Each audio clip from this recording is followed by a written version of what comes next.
Lietuvos gyvulių augintojai, siekdami didesnio produktyvumo, vis dažniau renkasi auginti siaurai specializuotas, įvežtines ar hibridinės gyvūnų veislės.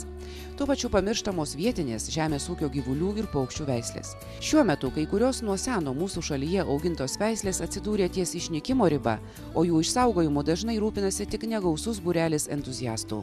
Turime susirūpinti, kad neprarastume savo senųjų veislių, bet išsaugotume jas kaip kultūrinį paveldą ateities kartom ir ne tik kaip kultūrinį, nes senosios veislės susiformavo mūsų, pavyzdžiui, šalyje, mūsų sąlygose, prie mūsų turimų pašarų ir jos yra labai gerai prisitaikę, jos yra gana atsparios.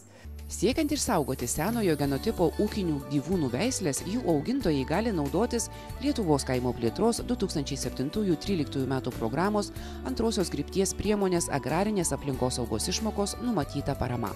Pagal šią programą augintojams 5 metus už kiekvieną stambų veislinį galviją kasmet mokama daugiau nei 600 litų paramos, už senųjų veislių kiaules po 224 litus, o už žavis beveik po 100 litų. Ūkininkas augindamas senąją veislę gauna vienokį kiekį produkcijos, o jeigu jis augintų šiuolaikinę intensyvią veislę, jis gautų daugiau produkcijos. Tai va ta parama yra skaičiuojama per tokią prizmę, kad kiek ūkininkas gauna mažiau produkcijos.